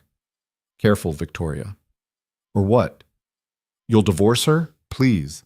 We both know that marriage is a sham. You needed it to look stable. Instead, you look desperate. Adrian's voice went cold. You don't know what you're talking about. Don't I? I know you're broke, Adrian. I know you can't pay those loans. I know you're one bad week away from losing everything your grandfather built. And you're enjoying it. Immensely. Victoria's voice dripped satisfaction. I've waited years for this. Years of watching you play the grieving widower, the devoted father. It was nauseating. You were never strong enough to run this empire. Your grandfather knew that. Why do you think he made me the failsafe? He made you the failsafe because he didn't trust you to run things yourself. Victoria's voice sharpened. Watch yourself. Or what? You'll destroy me? You're already doing that. And I'll keep doing it until you sign those papers and walk away. And if I don't? Then I'll take Emma. Clara stopped breathing. Adrian's voice went deadly quiet. What did you just say? You heard me. I have lawyers ready to file for custody. A single father, unstable, financially ruined, married to a stranger. Any judge would side with me. I'll take her, Adrian, and there's nothing you can do to stop me. Clara's vision blurred with rage. Adrian's voice was shaking. You wouldn't. Try me. There was a long silence. Then Adrian said, You just made a mistake. What? Threatening a child. Admitting to financial manipulation. Confessing to a coordinated effort to destroy my business. All on record. Another pause. Then Victoria's voice, ice cold. You're wearing a wire. Yeah, I am. You son of a... The sound of a scuffle. Something crashed. Clara grabbed Marcus's arm. We have to go in, she said. Wait. Now! They ran across the street, into the building, up the elevator, down the hall. The office door was open. Inside, Adrian and Victoria were standing on opposite sides of the desk. Victoria's face was white with fury. You think this changes anything? She spat.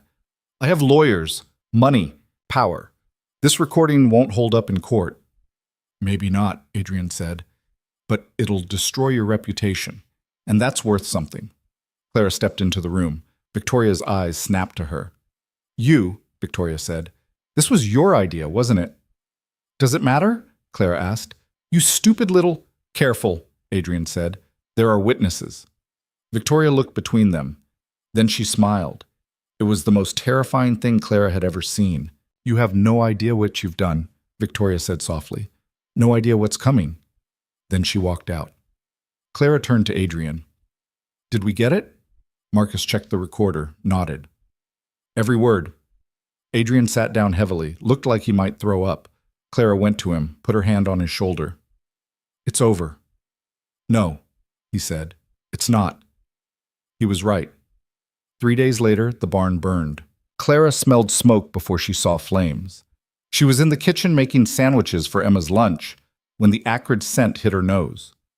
For a second, she thought someone was burning trash. Then she looked out the window and saw orange light dancing against the night sky. Adrian! Her voice came out strangled. He was upstairs putting Emma to bed. Clara heard his footsteps pound down the stairs. What? He saw the window, saw the glow. His face went white. The main barn. He was out the door before Clara could move. She ran after him, her heart hammering against her ribs. The barn was fully engulfed. Flames climbed the walls like living things, hungry and violent. Heat rolled off in waves that made Clara's eyes water. Workers were already there with hoses, but it was useless. The fire was too big, too fast. Adrian stood frozen, watching his livelihood burn. "Get back!" one of the workers shouted. "The fuel tanks are in there." Adrian didn't move. Clara grabbed his arm, pulled hard. "Adrian, we need to move." He let her drag him backward just as the first explosion hit. The force knocked them both to the ground. Clara's ears rang. Debris rained down around them. When she looked up, half the barn was gone, just twisted metal in flame. Adrian was already on his feet, phone out, calling 911. His voice was steady, but Clara could see his hands shaking. The fire trucks arrived 20 minutes later. By then, there was nothing left to save. They just contained the spread, kept it from reaching the other buildings. Clara stood next to Adrian and watched everything he'd built turn to ash. When the fire chief came over, his face was grim. "Anyone hurt?" "No," Adrian said. His voice sounded dead. "That's something. You got insurance on this?" "Yeah." "Good. Because this wasn't an accident." Clara's stomach dropped. "What?" The chief pointed to what was left of the barn's entrance. "Accelerant. I can smell it from here. Someone set this deliberately." Adrian's jaw clenched so hard Clara thought his teeth might crack. "You're sure?" "I've been doing this 23 years. I'm sure." "You got any enemies?" Adrian let out a sound that might have been a laugh if it wasn't so broken. "Yeah, I've got enemies." The chief nodded. "Police will want to talk to you. Don't leave town." He walked away. Clara turned to Adrian. "Victoria," she said, "we don't know that." "Who else would it be?" Adrian didn't answer. He was staring at the smoking wreckage like if he looked hard enough he could put it back together. "How much did you lose?" Clara asked quietly. "Equipment, vehicles, feed? Probably 3 million, give or take." "Insurance will cover it." "Insurance will cover the building, not the lost time. Not the contracts I won't be able to fulfill because I don't have the capacity. Not the reputation hit when word gets out I can't deliver." Clara felt sick. "She's trying to ruin you." "She's succeeding," a voice called out from the house. "Dad?" They both turned. Emma was standing on the porch in her pajamas, rabbit clutched to her chest, eyes wide. Adrian was across the yard in seconds. He scooped her up. "You're supposed to be asleep." "I heard the sirens. What happened?" "There was a fire, but it's out now. Everything's okay." Emma looked over his shoulder at the destroyed barn. "That doesn't look okay." "It will be." "Promise?" Adrian's face crumpled for just a second. Then he pulled himself together. "I promise." He carried her inside. Clara followed, her mind already racing. After Emma was back in bed, after Adrian sat with her until she fell asleep, he came back downstairs and found Clara pacing the kitchen. "We need to call Marcus," she said. "And tell him what? That Victoria burned down my barn? We don't have proof. We have the recording, which proves fraud and manipulation, not arson. So we get proof." Adrian slumped into a chair. "How? She's too smart to leave a trail. Whoever she hired to do this is probably halfway to Canada by now." Clara stopped pacing, looked at him. "When Sophie died, did you give up?" Adrian's head snapped up. "What? Did you fall apart? Did you quit?" "That's different." "It's not. You had a daughter who needed you, a business that would have collapsed without you. You could have given up, but you didn't." "I didn't have a choice." You always have a choice." Clara sat down across from him. "Victoria is betting you'll break, that this will be the thing that finally makes you walk away. Don't give her what she wants." Adrian stared at her. "You don't know what you're asking." "I'm asking you to fight, like you've been fighting your whole life." "I'm tired, Clara." "I know, but you don't get to be tired yet. Not when Emma's upstairs scared out of her mind. Not when that woman thinks she can burn down your life and get away with it." Something shifted in Adrian's expression. The defeat didn't disappear, but it made room for something harder. Angrier. "Okay," he said quietly. "Okay? We fight." They called Marcus first thing in the morning. He arrived by noon with a laptop and a portable printer. "I heard about the barn," he said. "Victoria?" "Can't prove it. Adrian said. But yeah. Marcus sat up at the dining room table. Here's what I've got. Bank records showing Victoria's Shell Company transferred $200,000 to an offshore account 3 days before your barn burned. Could be a coincidence, probably isn't. Can we trace the account? Clara asked. I'm trying, but she's good at hiding her tracks. What about the recording? Adrian asked. Can we use it? We can, but here's the thing. She'll claim it was illegally obtained. Say you entrapped her. Her lawyers will tear it apart. So what's the point? Marcus smiled. It wasn't a nice smile. The point is leverage. We threatened to release it publicly. Let the court of public opinion decide.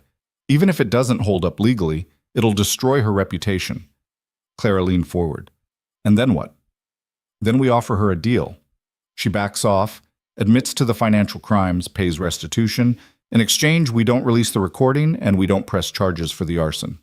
She'll never go for that, Adrian said. She will if she thinks she's out of options. She's not out of options. She has money, power, connections. Marcus closed his laptop. Yeah, but you have something she doesn't. What's that? You have nothing left to lose. The words hung in the air. Adrian looked at Clara. She looked back. He's right, she said. This could backfire. Badly. Or it could work. Adrian ran his hand through his hair, looked older than he had a month ago, worn down, but still standing. Do it, he said. Marcus drafted the offer that afternoon. It was simple, direct, laid out everything they had on Victoria, and gave her 72 hours to respond. And if she doesn't, Clara asked, then we go to the press, the police, anyone who'll listen. They sent it via her lawyer. Then they waited. The response came faster than expected. Victoria wanted to meet, in person. No lawyers, just the three of them. It's a trap, Clara said immediately. Probably, Adrian agreed. So we don't go. If we don't go, she'll think we're scared. We should be scared. Adrian looked at her. Are you? Clara thought about it. About the barn. About Emma's face when she saw the flames. About Victoria's smile when she threatened to take everything. Yeah, Clara said. I'm terrified, but I'm going anyway. They met at a restaurant. Public. Witnesses. Safe, theoretically. Victoria was already there when they arrived. She sat in a corner booth perfectly composed, like she was waiting for brunch instead of a confrontation. Adrian, Clara. She gestured to the seats across from her. Please. They sat. Clara's pulse was racing, but she kept her face neutral. I received your offer, Victoria said. It's insulting. It's fair, Adrian said. You threatened to destroy my reputation over a business dispute. That's not fair. That's blackmail. You burned down my barn. I have no idea what you're talking about. Right. Just like you have no idea about the shell companies, the offshore accounts, the bribes. Victoria's smile didn't waver. Those are serious accusations. I hope you have proof. We have proof, Clara said. Victoria's eyes slid to her. Do you? Or do you have a recording obtained through deception that any competent lawyer will have thrown out in 5 minutes? Guess we'll find out, Clara said. Victoria leaned back. You're both very brave or very stupid. I haven't decided which. Neither, Adrian said. We're just done playing your games. This isn't a game, Adrian. This is your life, your daughter's life. You really want to drag this into the public? Let reporters dig into every corner of your world? Emma's world? Clara felt her blood turn to ice. Leave Emma out of this. She's already in it. The moment Adrian decided to fight me, he put her in the crosshairs. Adrian's hand curled into a fist on the table. You threaten my daughter again, and recording or not, You'll what? Victoria's voice was silk over steel. Hit me? That would look wonderful in court. Violent, unstable father attacks elderly aunt. I'd have Emma in my custody before the bruise even formed. Clara grabbed Adrian's arm before he could move. Don't, that's what she wants. Victoria smiled. Smart girl. Maybe you should be making the decisions, Clara. You're clearly more level-headed than my nephew. What do you want? Clara asked. I want Adrian to stop this foolishness, sign over the business, take his payout, disappear. And if he doesn't, then I'll make sure he loses everything. The business, the house, his daughter, and you. Victoria's eyes glittered. I've already started digging into your past, Clara. That man who stole from you, turns out he's willing to talk, for the right price. Clara's stomach dropped. There's nothing to tell. Isn't there? He says you were in on it, that you helped him steal from other people, that when it fell apart, you played the victim.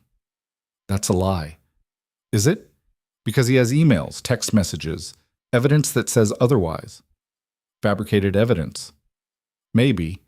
But once the story is out there, the damage is done. People will always wonder, was she a victim? Or was she a con artist who married a billionaire when her first scheme fell apart? Clara felt like she couldn't breathe. You're making this up. Am I? Victoria pulled out her phone, slid it across the table. Read. Clara looked at the screen, saw messages that looked like they came from her phone, conversations about moving money, hiding transactions, things she'd never said, never written, but they looked real. You forged these, Clara said. Prove it. Adrian grabbed the phone. Read the messages. His face went pale. This is bullshit, he said. Is it? Or is your new wife not who she says she is? Clara didn't do this. How do you know? You married her after 3 days. You barely know her. Adrian's jaw clenched. I know enough. Do you? Because I've had investigators watching her since the day she showed up. I know about the debts, the eviction, the restraining order her landlord filed. I know she's desperate. And desperate people do desperate things. Clara felt the room spin. There was no restraining order. I left because I couldn't pay rent. Your word against documented evidence. Why are you doing this? Clara asked. Her voice shook. Victoria leaned forward. Because I can. Because Adrian needs to learn that actions have consequences. And because you, my dear, are collateral damage. Clara stood up. We're done here. Sit down. No. Victoria's expression hardened. If you walk out that door, I release everything. The recording goes public. The fabricated evidence about Clara goes public. I'll destroy both of you. Adrian stood too. Then destroy us, because we're not backing down. They walked out. Clara's hands were shaking so hard she could barely hold her phone. Outside, Adrian stopped, turned to her. I'm sorry. For what? For dragging you into this. She's going to ruin you. Let her try. Clara, no, I meant what I said in there. We're not backing down. Even if it costs you everything? Clara looked at him. At this man who'd let her in when she had nowhere else to go. Who'd given her a home, a family, a reason to fight. Especially then, she said. They drove home in silence. When they pulled into the driveway, every light in the house was off. That's weird, Adrian said. I left the porch light on. Something cold crawled up Clara's spine. Where's Emma?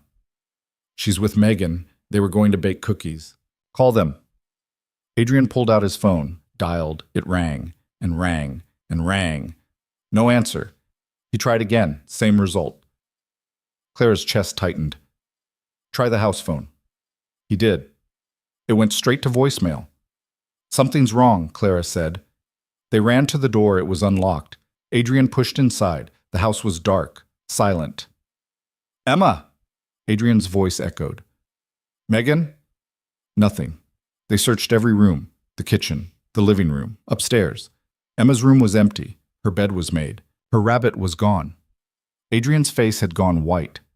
Where are they? Clara saw it then. A piece of paper on the kitchen counter. She picked it up. The handwriting was neat, precise. You should have taken the deal. Clara's hands went numb. Adrian? He took the paper, read it. The color drained from his face. She took her, he said. His voice was barely audible. Victoria took Emma. Clara grabbed her phone, dialed 911. Her hands were shaking so hard she almost dropped it. 911, what's your emergency? Someone took my stepdaughter. She's 8 years old. Her name is Emma Hale. The dispatcher's voice was calm, professional. When did you last see her? 2 hours ago. She was with a babysitter. They're both gone. Do you know who might have taken her? Clara looked at Adrian. He was holding the note like it might disappear if he let go. Yes, Clara said. We know exactly who took her. The police arrived within 15 minutes. 2 officers. They took statements, asked questions, looked at the note. This is a custody dispute? one of them asked. No, Adrian said. This is kidnapping. The note suggests otherwise. I don't care what the note suggests. My daughter is gone. I want her found. Now. The officer exchanged a look with his partner. We'll do everything we can, but if this is a family matter, it's not a family matter. It's a crime. Sir, if you could calm down, my daughter is missing. Don't tell me to calm down. Clara put her hand on Adrian's arm. Let them do their job. Adrian looked like he wanted to put his fist through the wall, but he stepped back. The officers left, promised to follow up, said they'd issue an alert. It felt like nothing. Clara and Adrian stood in the empty kitchen. The house had never felt bigger or colder. We need to call Marcus, Clara said. Already did. He's on his way. What about Victoria? We could confront her. And say what? She'll deny everything. Say Emma's with her voluntarily, that we're unfit parents. So we wait? We wait. Clara couldn't stand still. She paced, made coffee no one would drink, checked her phone every 30 seconds. Adrian sat at the table, staring at nothing. This is my fault, he said after a while. Don't. I pushed too hard. I should have just given her what she wanted. You did what was right. Right doesn't matter if Emma's gone. Clara knelt in front of him, took his face in her hands, made him look at her. We're going to get her back, she said. You don't know that. I know Victoria wants leverage. She won't hurt Emma. She needs her as a bargaining chip. What if you're wrong? I'm not wrong. Adrian's eyes were wet. I can't lose her, Clara. I can't lose another person I love. Clara's throat closed. You won't. He pulled her close, held on like she was the only thing keeping him from falling apart. Maybe she was. Marcus arrived an hour later. He had news. I tracked Victoria's car. She's at a property she owns upstate, about 2 hours from here. Is Emma there? Adrian asked. I don't know, but it's our best lead. Then let's go. Wait, Marcus said. If we go in without a plan, she could run, or worse. What do you suggest? We call her, offer a trade. The recording for Emma. Clara shook her head. She won't go for that. She already has leverage. Why would she trade? Because we threatened to release it anyway. Tell her we've made copies, that if Emma isn't returned safe in the next hour, it goes public. Adrian stood up. Make the call. Marcus dialed. Put it on speaker. Victoria answered on the second ring. Marcus, I was wondering when you'd call. Where's Emma? Adrian demanded. Safe, for now. If you hurt her, relax, Adrian. She's having cookies and watching cartoons. She doesn't even know she's been kidnapped. Then let her go. In exchange for what? The recording. All copies. We walk away. You walk away. Everyone wins. Victoria laughed. You must think I'm stupid. The moment Emma's back, you'll go to the police anyway. We won't, Clara said. We just want her home. And I'm supposed to trust you? You don't have a choice. We're releasing the recording in 1 hour. Every news outlet, every social media platform. Your name will be destroyed. Silence. Then Victoria said, You're bluffing. Try us, Adrian said. More silence. Clara could hear her own heartbeat. Fine, Victoria said finally. Bring the recording to my property, alone. No police, no Marcus, just you and Clara. When I verify the files are deleted, you get Emma. How do we know you'll keep your word? You don't, but it's the only offer you're getting. She hung up. Marcus looked at them. This is a bad idea. Noted, Adrian said, but we're doing it anyway. They drove north in the dark. Clara's phone was in her lap, recording everything. Insurance, she told herself. Evidence if things went wrong. The property was isolated. A cabin surrounded by woods. Victoria's car was parked outside. Adrian killed the engine. Looked at Clara. You don't have to come in. Yes, I do. If something happens, it won't. They got out, walked to the door. Adrian knocked. Victoria opened it. She looked calm, controlled, like she'd already won. The recording? She said. Adrian held up a thumb drive. Everything's on here. Delete it in front of me. Where's Emma? Victoria stepped aside. Emma was sitting on a couch. She looked up when she saw them. Dad! She ran over. Adrian caught her, held her so tight Clara thought he might break. "Are you okay?" he asked. "I'm fine. Aunt Victoria said we were going on an adventure." "Yeah, baby, an adventure." Clara looked at Victoria. "We kept our end. Now keep yours." Victoria held out her hand. "The drive." Adrian hesitated, then handed it over. Victoria plugged it into a laptop, checked the files, deleted them. Then she pulled out a hammer and smashed the drive to pieces. "There," she said. "Done." "We're leaving," Adrian said. "Not yet." Victoria pulled out her phone. "I want to make sure you don't have any other copies." "We don't." "Prove it. Let me check your phones." Clara's heart stopped. Her phone was recording. If Victoria saw that— "No," Clara said. "Then we're not done here." Adrian's hand tightened on Emma's shoulder. "Clara, give her the phone."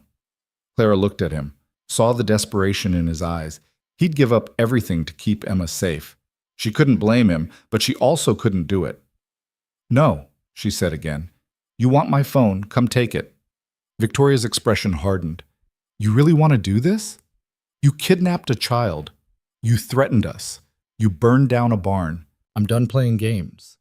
Victoria took a step forward. Adrian moved between them. "Enough," he said. "We gave you what you wanted. We're leaving." "Not with that phone. Try and stop us." Victoria's face twisted with rage. Then she smiled. "Fine. Leave.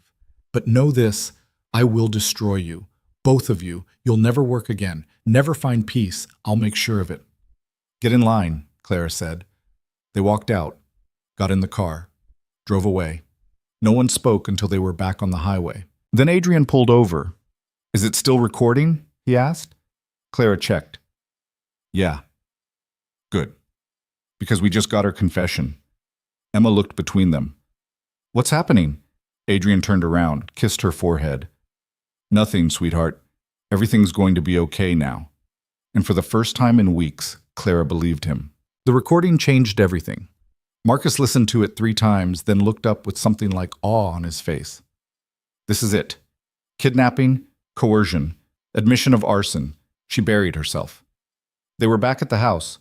Emma was asleep upstairs, finally, after Adrian had sat with her for 2 hours, promising she was safe.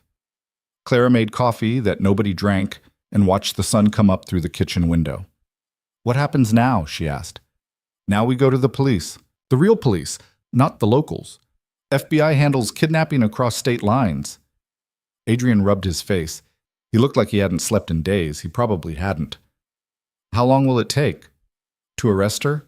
Maybe a day. To build a case? Couple weeks? To actually convict her?" Marcus shrugged. "Could be months, years."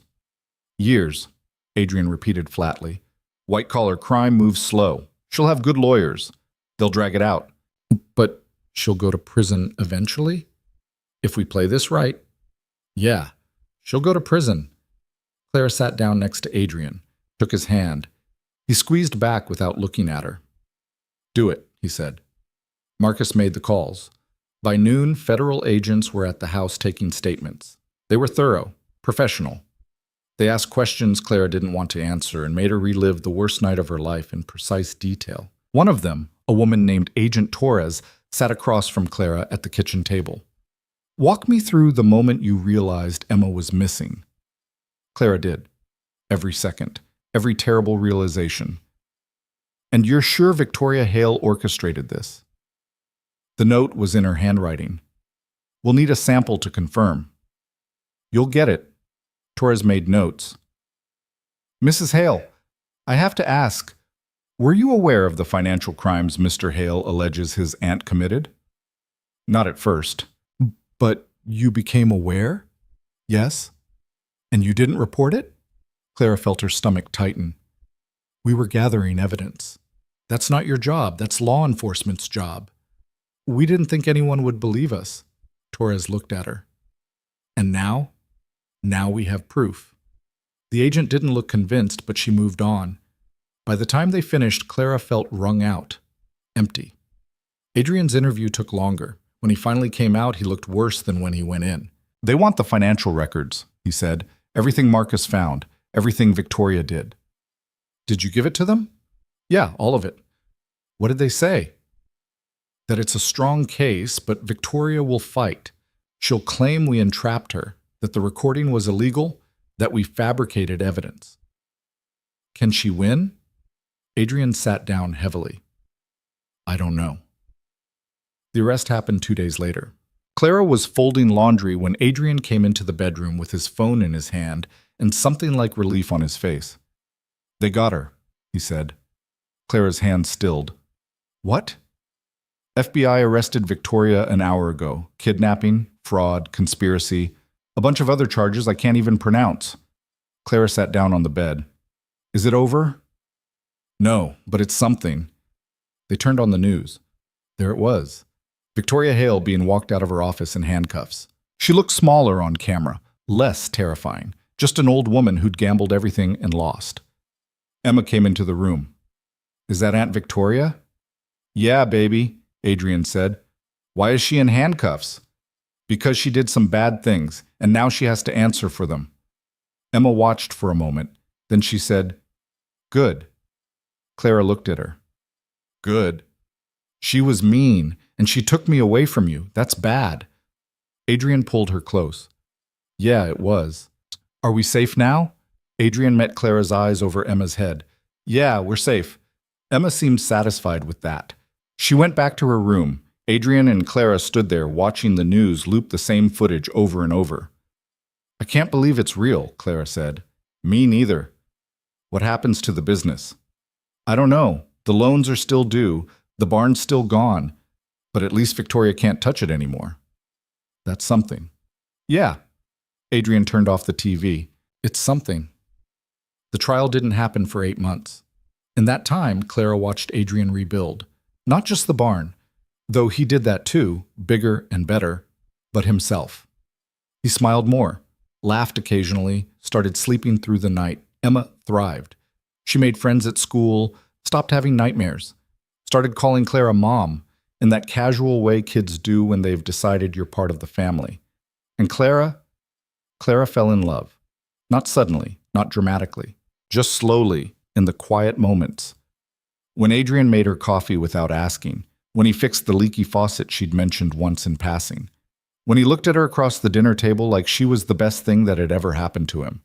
She didn't tell him, couldn't figure out how.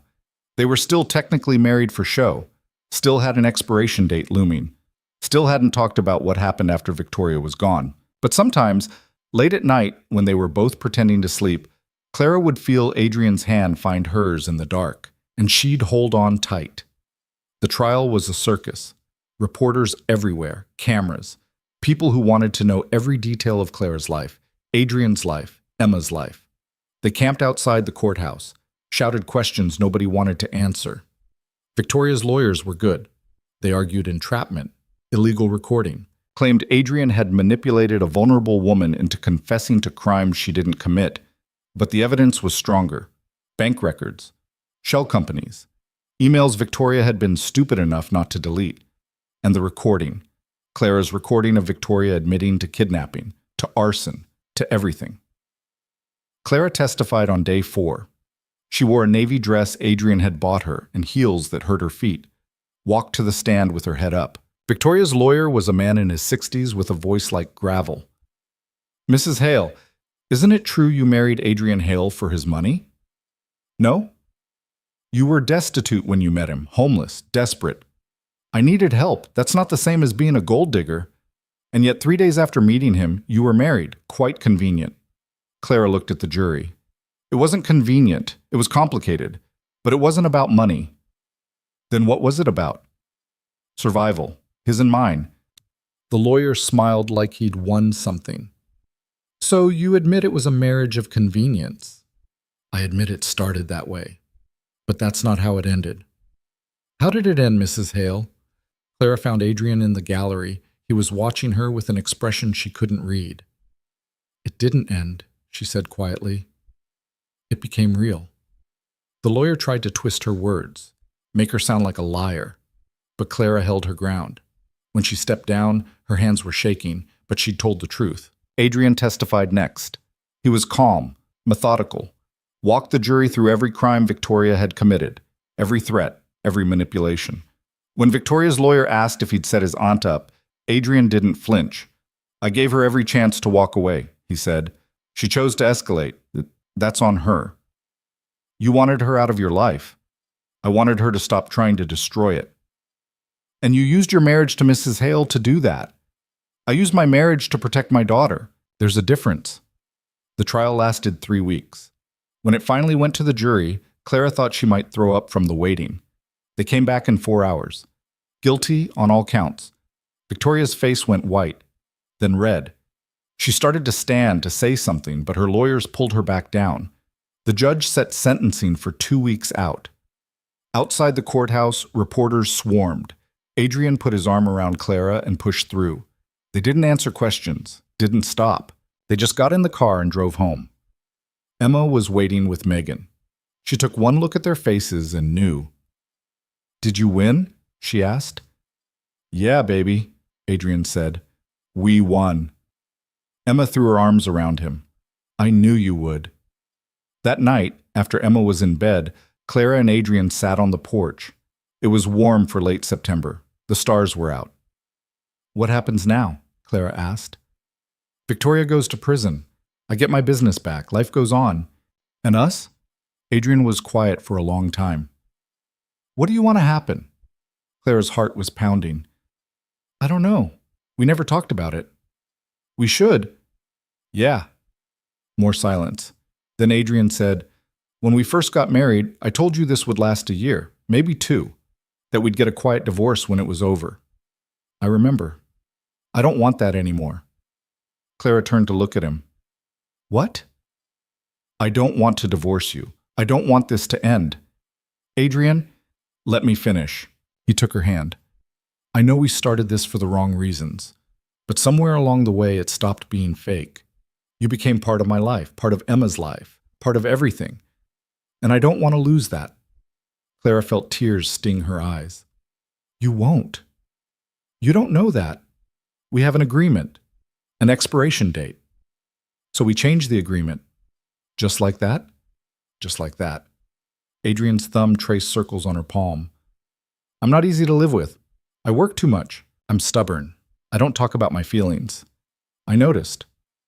And you're okay with that? I'm okay with you. All of you. He pulled her close, kissed her forehead. I love you. I should have said it weeks ago. But I was scared. Of what? That you'd say it back just because you felt obligated. That this would still feel like playing a role. Clara cupped his face, made him look at her. I love you because you let me in when I had nowhere to go. Because you're a good father. Because you make terrible coffee and fix things I don't ask you to fix. Because when I look at you, I see home. Adrian's eyes were wet. Yeah? Yeah. He kissed her, not carefully, not tentatively, like he meant it. When they pulled apart, Clara was breathless. So, Adrian said, we're doing this. We're doing this. For real this time? For real. He laughed.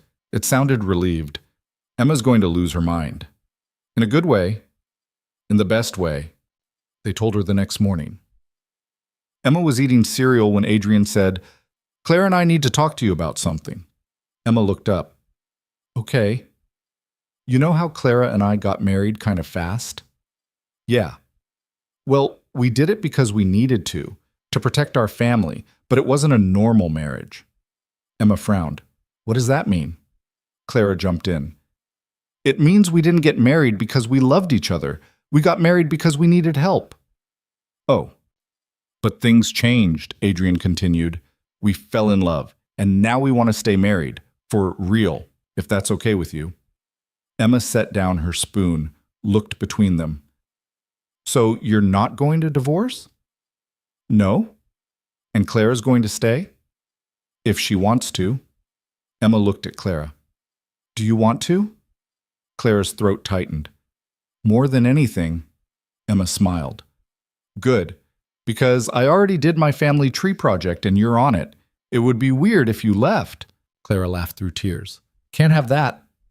Emma went back to her cereal like they'd just discussed the weather. But Clara saw the relief in her shoulders, the way she sat a little straighter. Kids knew. They always knew. Victoria's sentencing happened on a Tuesday. The judge gave her 12 years, federal prison, no parole. She'd be almost 70 when she got out. If she got out. Adrian didn't go to the sentencing, sent Marcus instead, said he didn't need to see her face again. Clara understood. When Marcus called with the news, Adrian just nodded. Good. That's it? Clara asked. That's it. She's gone. We can move on.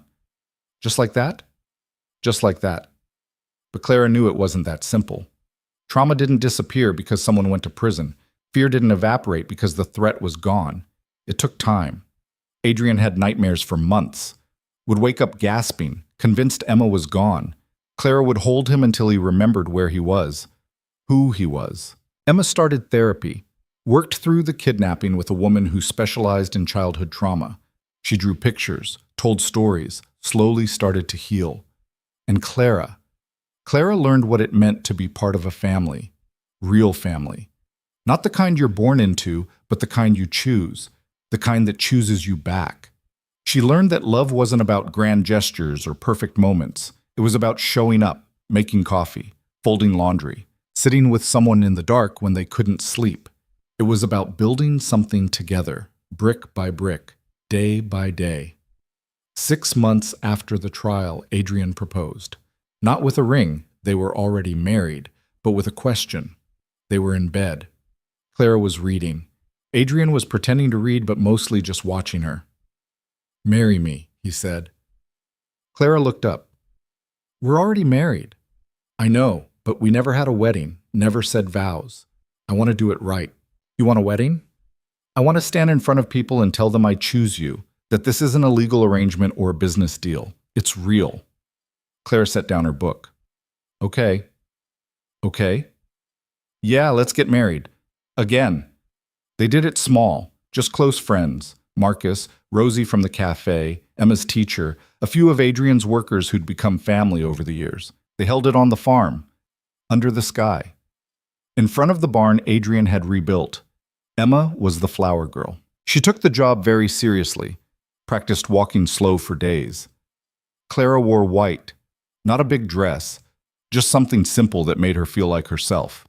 Adrian wore a suit, looked uncomfortable and handsome at the same time. The officiant was a friend of Adrian's from college.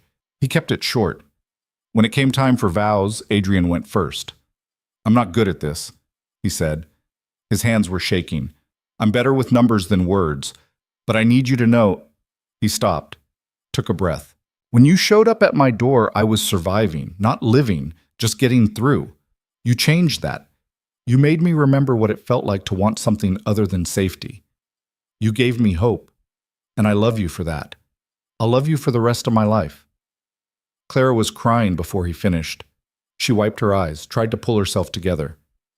"I didn't prepare anything," she said. "I probably should have, but I didn't know what to say. Because how do you put into words what it feels like to be seen, to be valued, to be chosen?" She looked at Adrian. "You saved me. Not because you had to, because you wanted to. And every day since, you've shown me that I matter. That's the greatest gift anyone's ever given me. So I promise to do the same for you, to choose you, every day, for as long as we both live." Emma started crying, which made Rosie cry, which made everyone cry. They exchanged rings, new ones, not the plain bands they'd gotten at the courthouse.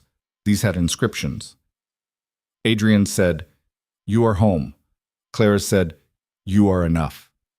When the officiant said they could kiss, Adrian pulled Clara close and kissed her like they were the only two people in the world.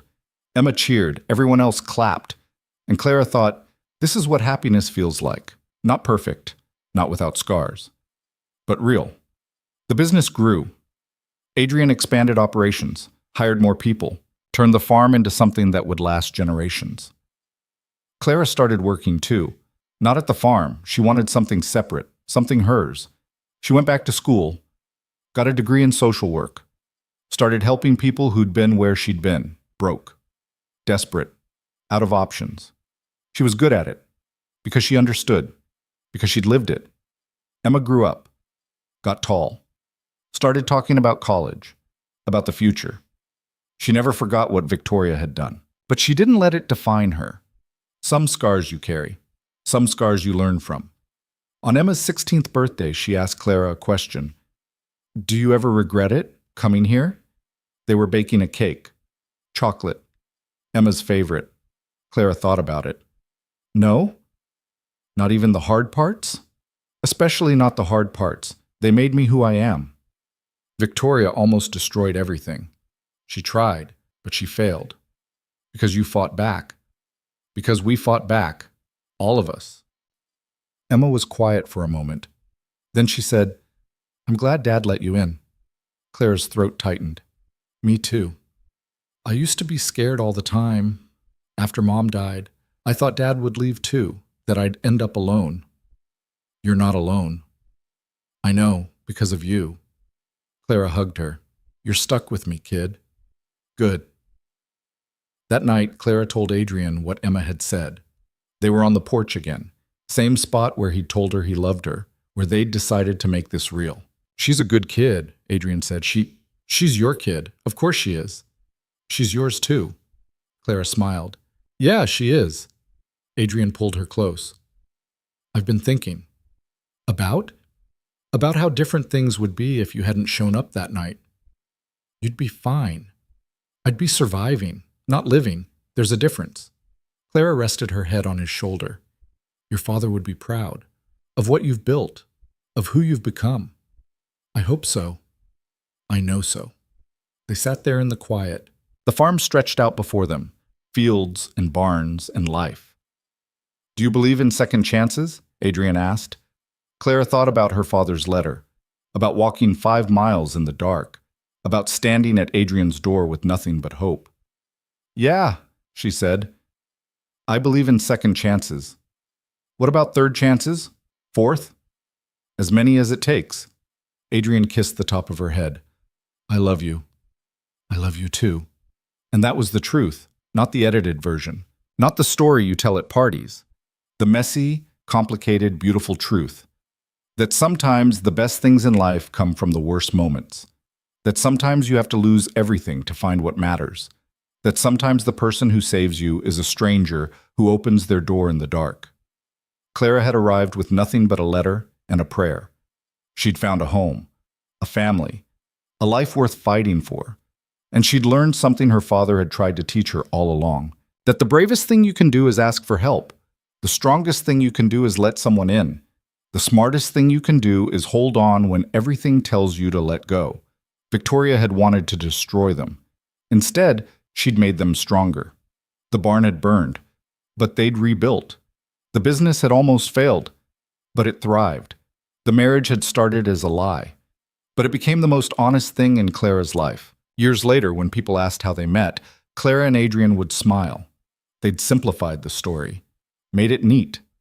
But sometimes late at night, they'd tell the real version, the messy one, the one that didn't make sense on paper but made perfect sense in practice.